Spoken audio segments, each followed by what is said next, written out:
Mike Quigley of Illinois, he sits on the Intelligence Committee, and Philip Bump, political reporter for the Washington Post. Congressman, I always like elected officials to speak first since you are elected.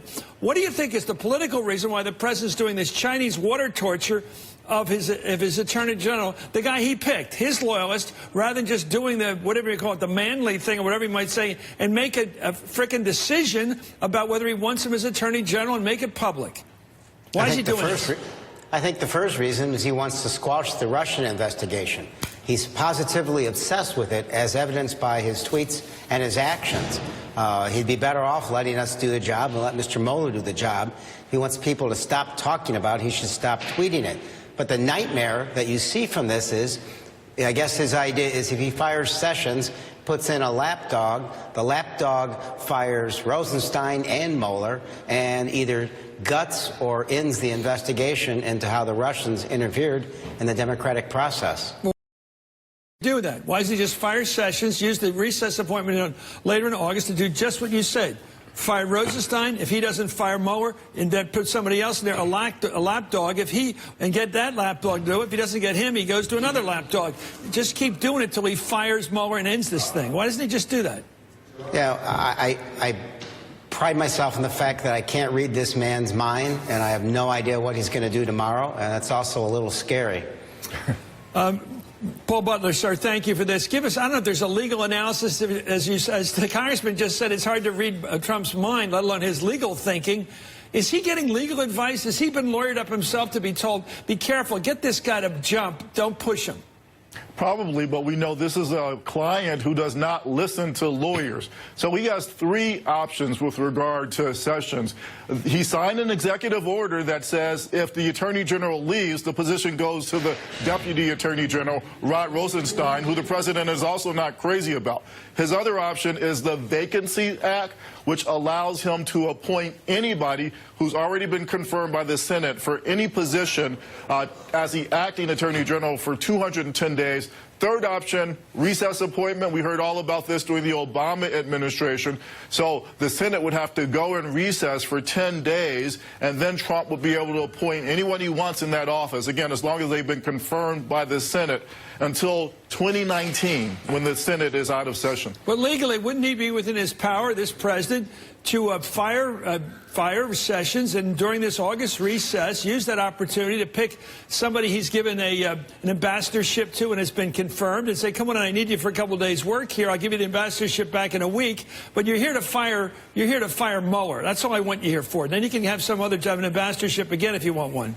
Well, two problems with that. One, under the Vacancies Act, the president can appoint an acting if that permanent person has resigned. It seems like if the person's fired by the president, then the president isn't allowed to go that route. More importantly, Chris, if he does any of these routes, fires Mueller, everybody knows it's because he's trying to stop the investigation. That's obstruction of justice. That's trying to impede an official investigation, so Congress could use that as an article of impeachment. Wow. Let me go to Philip Bump. What do you make of this history? What's the pattern of Trump that we're seeing here? He's been pretty ruthless so far, meaning willing to do what is necessary to get where he wants to get, which is to kill this investigation. Right. Yeah, no, that's true. I mean, obviously, the fact that James Comey is no longer the FBI director points to the fact that Donald Trump is willing to pull the trigger on occasion. And Sally Yates was also goodbyed. Exactly. Although Sally Yates, I think, was a slightly different. I mean, he had a much better cause for Sally Yates, I think, than he did for Comey. I mean, the interesting thing here is that Jeff Sessions was his guy. He was a guy who was there early on in the primaries. He was down with Donald Trump. He was a loyalist to Donald Trump. And Trump turned on him solely because of the Russia investigation. It's clear he doesn't want to fire him outright. It's not really clear why that is.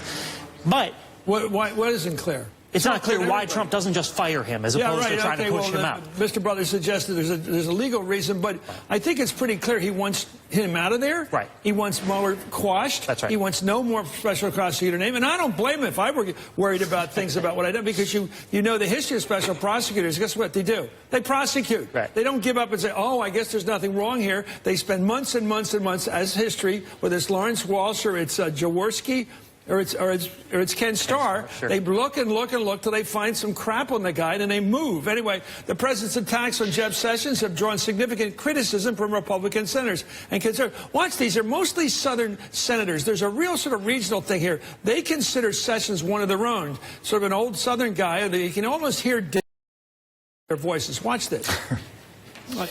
I would fire somebody that I did not believe could serve me well, rather than trying to humiliate them in public, which is a sign of weakness. He's trying to get Sessions to quit, and I hope Sessions doesn't quit, and if the president wants to fire him, fire him.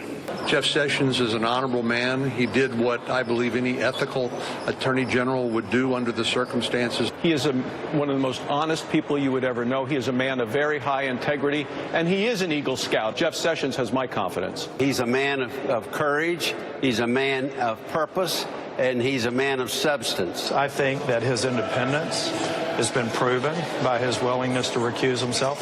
Jeff has been very loyal to the president, and I think he deserves loyalty back. I personally would strongly recommend against firing Sessions. Sessions has been remarkably loyal to the president, and loyalty, I think, has to be a two-way street. Congressman Quigley, you're from Illinois, but figure this out. There seems to be a regional loyalty to one of their own, to Sessions. I mean, he's one of the post-1964, I mean that seriously, Southern Republicans now. They used to be all Southern Democrats, Dixiecrats. Now they're all very loyal to Trump. And it looks like he's the leader among them. They're all sticking to him. Yeah, it doesn't make any sense. The president has to remember something. This battle will be over someday. Heck, the health care battle will be over someday. He's only got 52 votes in the Senate. You can't go alienating them when you're having 50-50 votes on critical issues. Obviously, the president doesn't understand that old notion, the buck stops here. If you've watched the first half of this year, everything is somebody else's fault. The raid in Yemen was the general's fault. It's either the press, the Democrats, the Republicans, or his staff. Anybody but himself. Paul Butler, give me a sense of how all these machinations by Trump over the last several weeks and months now begin to look like obstruction if that is a determination by the special counsel Mueller. Where do you see him heading toward putting the, as we say in journalism, collecting string, pieces of the argument? Yeah, that's what prosecutors do. That's what Mueller's doing. He chases leads. It's very clear that President Trump's end game is to stop this investigation. So if we look at the obstruction of justice statute, it says you're guilty if you attempt to impede an official investigation. So under criminal law, President Trump might not be guilty, but under the articles of impeachment, that could still be used along with abuse of office. Again, it's clear he's very afraid of a Russian collusion investigation. He's doing whatever he can to impede that. Again, if it's not a crime, it's a ground for impeachment. Phil, I keep thinking about this all day when I come to work. I think Trump, whatever you think of the guy, makes sense. He's fighting what he thinks is an existential threat to his existence as president. He believes if he lets Mueller work with the top group of lawyers he's got, they will find something in his business. They'll go after his tax records. They'll get his tax records with a court order. They will dig and dig and dig. And we saw what happened. I'm not saying fair or not, although I don't think Trump's got problems here that he's made himself. Right. If you look at what happened to Clinton, a guy a lot of people who watch the show liked, and I liked. He got in trouble because it had something to do with Whitewater, which may have been nothing. But that led to Paula Jones, which led to Monica Lewinsky. This stuff metastasizes. And I'm sure this president is not stupid enough or not ignorant enough of history, although sometimes I wonder, that he must know these things can blow up. Even if he didn't do anything wrong, that's an even if. It'll find something that he did do wrong, and he knows Mueller's going to find it if it's there. I think the thing that we've learned about Donald Trump over the course of the past 18 months is he does not think 4 steps ahead. He thinks 1 step ahead. He thinks about what he can do to get out of the predicament.